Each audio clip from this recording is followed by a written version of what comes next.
आज के इस वीडियो में हम लोग बात करेंगे डीआरडीओ की cannon launch laser guided missile के बारे में। 23 सितंबर को डीआरडीओ ने अहमदनगर की केके रेंज पर एक cannon launch anti tank guided missile को लॉन्च किया था। इस मिसाइल का ये परीक्षण सफल रहा था। इस परीक्षण के दौरान इस मिसाइल ने 3 किलोमीटर की दूरी पर एक टारगेट को न्यूट्रलाइज किया था। ये टारगेट एक्सप्लोसिव रिएक्टिव आर्मर से लैस था। माना जा रहा है कि ये मिसाइल डीआरडीओ की semi active mission homing missile है। ये एक semi active laser guided missile है। ये मिसाइल सभी प्रकार के टारगेट्स को न्यूट्रलाइज करने में सक्षम है, चाहे ये टारगेट मेन बैटल टैंक्स हो, लो फ्लाइंग हेलीकॉप्टर्स हो, इन्फेंट्री कॉम्बैट व्हीकल्स हो या फिर दुश्मन के बंकर्स ही क्यों ना हो। ये मिसाइल एक semi active laser guided missile है। इसका मतलब ये है कि इस मिसाइल में सीकर असेंबली तो है, लेकिन ये सीकर असेंबली एक्टिव नहीं पैसिव मोड में काम करती है। इस मिसाइल का guidance system laser guidance system है और जो लेजर डेजिग्नेशन है वो एक सेकेंडरी सिस्टम करता है। यानी अगर इस मिसाइल के एक टिपिकल मिशन को देखें तो इस मिशन में टारगेट को पहले इल्यूमिनेट किया जाता है लेजर की मदद से। ये इल्यूमिनेशन टैंक खुद कर सकता है या फिर कोई एक सेकेंडरी सोर्स जो कि एक अनमैन एरियल व्हीकल हो सकता है, एक दूसरा टैंक हो सकता है, इन्फेंट्री फाइटिंग व्हीकल हो सकता है या फिर ग्राउंड पर एक इन्फेंट्री सोल्जर भी हो सकता है।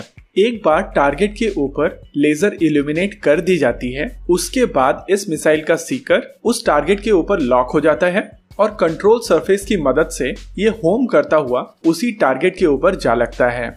क्योंकि ये मिसाइल डायरेक्टली अर्जुन टैंक के कैनन से फायर की जा सकती है, इस वजह से अर्जुन की फायर पावर काफी हद तक बढ़ जाएगी। हालांकि ऐसा नहीं है कि अर्जुन टैंक पहले एंटी टैंक गाइडेड मिसाइल नहीं फायर कर सकता था। अर्जुन टैंक में LAHAT anti tank guided missile integrate की गई थी, लेकिन लाहत के साथ परेशानी थी कि ये anti tank guided missile Indian army की रिक्वायरमेंट के तहत 500 मीटर की दूरी पर टारगेट को न्यूट्रलाइज नहीं कर सकती थी। इस मिसाइल की मिनिमम एंगेजमेंट डिस्टेंस थोड़ी ज्यादा थी। हालांकि इसकी मैक्सिमम एंगेजमेंट डिस्टेंस भारतीय सेना की रिक्वायरमेंट के हिसाब से थी, लेकिन मिनिमम डिस्टेंस ज्यादा होने के कारण इसको इंडियन आर्मी ने रिजेक्ट कर दिया था। आइए अब देखते हैं इस मिसाइल को थोड़ा और करीब से और समझते हैं इसमें किस तरीके के पार्ट्स हैं और इन पार्ट्स का क्या क्या काम है। आमतौर पर जब ये मिसाइल लॉन्च की जाती है तो ये मिसाइल एक लॉन्च ट्यूब के अंदर होती है, जिसके वजह से इस मिसाइल का बैरल के साथ कोई डायरेक्ट कांटेक्ट नहीं होता, जिससे कोई भी वियर एंड टियर मिसाइल के साथ नहीं होती है।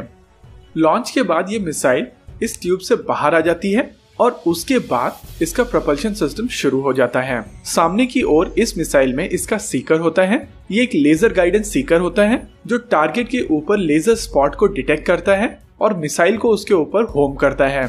इस मिसाइल को होमिंग करने में मदद करती है इसकी गाइडेंस सिस्टम जो सीकर के तुरंत पीछे होता है और उसके तुरंत पीछे होता है एक छोटा वॉरहेड। आमतौर पर इस तरीके की मिसाइल में 2 वॉरहेड होते हैं। इस छोटे वॉरहेड को कहा जाता है प्रीकर्सर वॉरहेड जो एक्सप्लोसिव रिएक्टिव आर्मर को डिस्ट्रॉय करता है, जिसके बाद मेन वॉरहेड इस टैंक को न्यूट्रलाइज करता है। इस प्रीकर्सर वॉरहेड के पीछे होती है फ्लाइट मोटर जो इस मिसाइल को इनिशियल बूस्ट के बाद फ्लाइट के लिए पावर करती है और उसके पीछे होता है इसका जायरोस्कोप और सर्वो मैकेनिज्म, जिसकी वजह से ये मिसाइल एक ट्रेजेक्ट्री फॉलो कर पाती है और टारगेट के ऊपर होम कर पाती है। उसके पीछे होता है इसका मेन वॉरहेड जो कि प्रीकर्सर वॉरहेड के ब्लास्ट होने के बाद ब्लास्ट होता है और आखिर में होती है इसकी लॉन्च मोटर जो इस मिसाइल को इनिशियल बूस्ट प्रदान करती है। इस मिसाइल को खास तौर पर भारतीय सेना की रिक्वायरमेंट के लिए बनाया गया है और इसी वजह से इसकी मैक्सिमम और मिनिमम रेंज भारतीय थल सेना की रिक्वायरमेंट के हिसाब से सेट की गई है। इसकी मैक्सिमम रेंज 5 किलोमीटर की है, वहीं इस मिसाइल की मिनिमम रेंज 500 मीटर से कम है। यानी कि जिस पैरामीटर पर लाहत फेल हुई थी ये मिसाइल उस पैरामीटर को भी पूर्ण करती है। फिलहाल इस एंटी टैंक गाइडेड मिसाइल को अर्जुन टैंक के साथ काम करने के लिए बनाया गया है और इसी वजह से इसका डायमीटर 120 मिलीमीटर का है। इनफैक्ट इसका डायमीटर उससे भी कम है क्योंकि इसको 120 मिलीमीटर की गन से फायर किया जाना है, वो भी लॉन्च ट्यूब के साथ में। इस मिसाइल के लॉन्च ट्यूब को थोड़ा और मॉडिफाई करके इस मिसाइल को T-90 और T-72 की गन से भी फायर किया जा सकता है। हालांकि अभी इसकी टेस्टिंग केवल अर्जुन से चल रही है और 23 सितंबर की जो टेस्टिंग हुई थी उस टेस्टिंग के दौरान टैंक X का प्रयोग किया गया था। जी हाँ, वही टैंक X जिसमें T-72 का चेसी और अर्जुन का टर्रेट है। आने वाले समय में भारतीय सेना 118 अर्जुन मार्क 1A का ऑर्डर देने वाली है। ये ऑर्डर इस साल के अंत तक क्लियर हो जाएगा, जिसके बाद आने वाले समय में अर्जुन मार्क 2 के भारतीय सेना में ज्यादा नंबर में इंडक्ट होने के रास्ते काफी हद तक खुल जाएंगे। और ये भारतीय सेना के लिए एक फायदे का सौदा होने वाला है। इस वीडियो में रखते हैं केवल इतना ही। आपको क्या लगता है बताइए हमें कमेंट सेक्शन में। आगे आप कौन सा वीडियो देखना चाहते हैं बताइए हमें कमेंट सेक्शन में। वीडियो को अंत तक देखने के लिए धन्यवाद। अगर आपको वीडियो पसंद आया हो तो आप इसे अपने दोस्तों के साथ जरूर शेयर करें, और अगर नहीं पसंद आया तो बताइए हमें कमेंट सेक्शन में आखिर क्यों। देखते रहिए